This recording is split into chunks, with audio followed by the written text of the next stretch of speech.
the bond measure coming up, and they have a whole program, and we've been keeping them off to the side in the green room, and now they're all here, and they're ready to go. And so this is a green building. it is. You know what? We are a green building. We were one of the first buildings, businesses, organizations in Cupertino to achieve green status. I won't tell you why. It's not too hard to do, but we're green. And Polly's green. So, happy St. Patrick's Day. So, okay. All right, you guys, We're ready. and we unplug one, and we go to the other, and good luck. And Thank you. we'll have questions at the end. And go right ahead. Okay.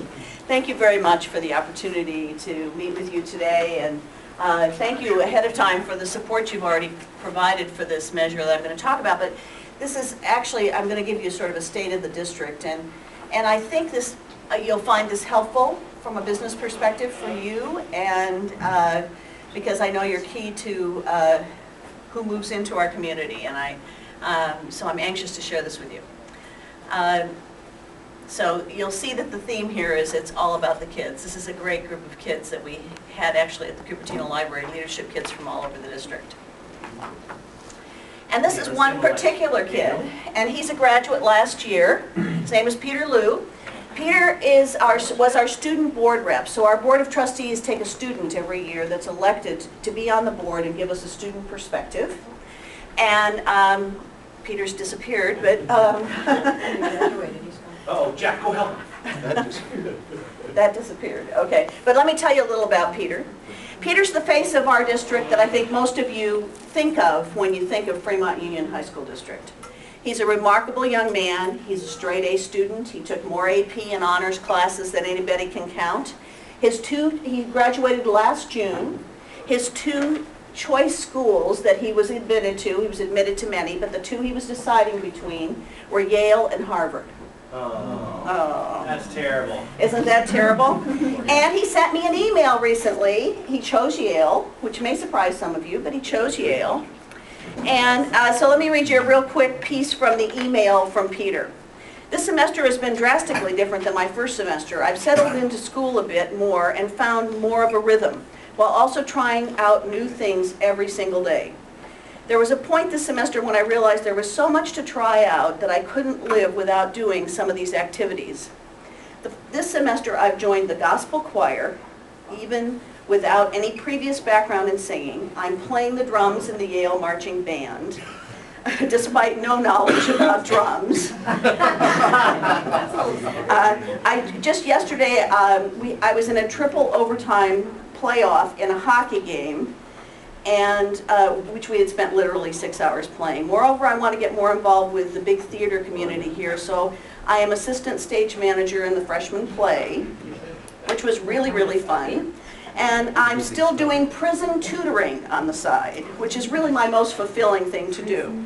And it goes on and on and on. So I suspect this is exactly who we think of as the face of Fremont Union High School District, and we're proud of that. And it's true. Many, many, many of our students are like Peter and are incredibly accomplished and do wonderful things. But in addition to Peter, we have some people that are part of our school district that we're also incredibly proud of. And this young man is Jeremy.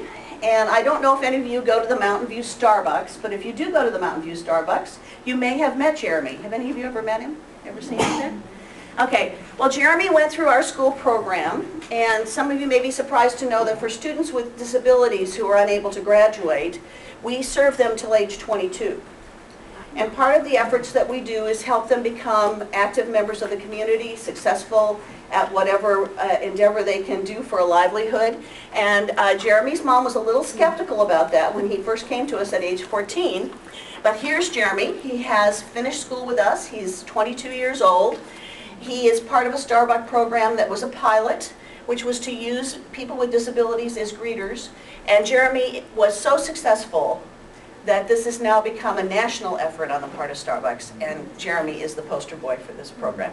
So Jeremy is also the face of our school district. And these are many faces of our fabulous teachers in this school district, and I could go on for days about all of them. This is a young man who is a business teacher at Homestead. He gets about $1,000 a year to work with a group of students about 3 hours a day to get the yearbook at Homestead going. Sort of a part-time hobby, if you might say.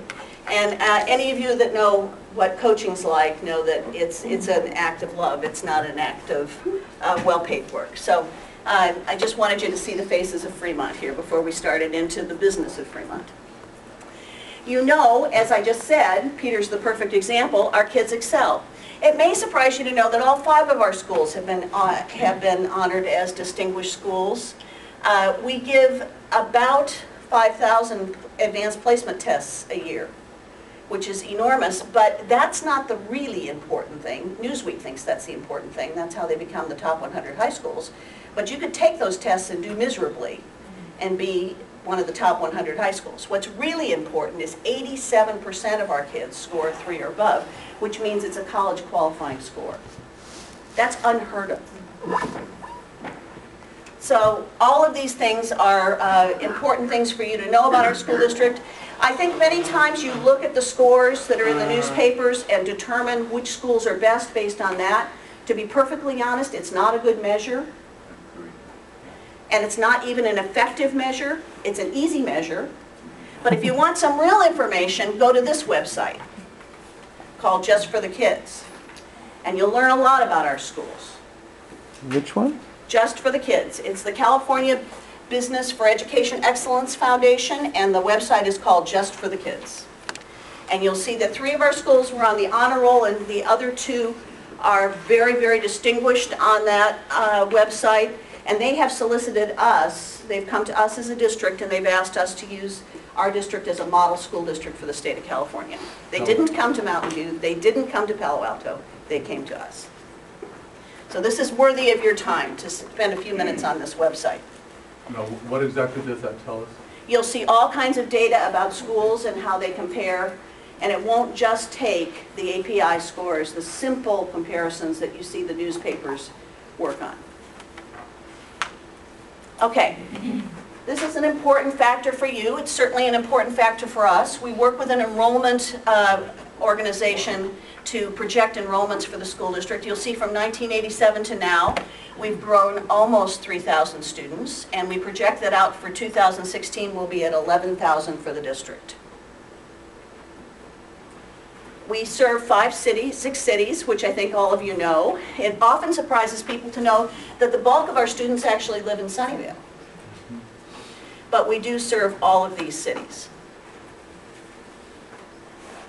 And we're a big operation, we're a big business for this community. This is the 5 school sites that we use. It does not include the Sunnyvale site that we do rent out to King's Academy and Rainbow Montessori. But you can see lots of square foot of buildings. Our custodians know that when they vacuum. And lots of acreage of fields. And there's an important factor here, which is the size of our electric bill. PG&E loves us. We also have a very active adult and community education. Have any of you ever taken classes with our adult ed? A few of you are nodding. We serve 30,000 adults in this community.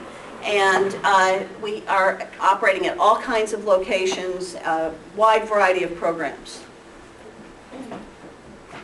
And this you guys know better than anything, because I think I'm quoting some of the things you know already right here. There's something from SILVAR. We know that good schools drive real estate prices and make a real difference, and have made a real difference in this market when activity is not as intense as it has been and prices are not as good as they have been. We know that where there are good schools and strong schools, real estate is more likely to sell.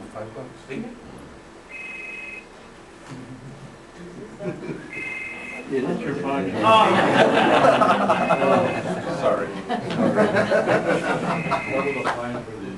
All right, let's back up. Schools are great. And they sell. Let's start from there. Schools sell. This is our newest board rep, by the way, Jing Jing, and we want to talk a little bit about school funding. So school funding in California is the most complex funding for schools in the nation. So I'm going to try to simplify it here for you. First of all, this is general fund per student. There's something called the revenue limit. It was determined that we ought to create a base funding for schools, a basement level funding that we could always expect, that was calculated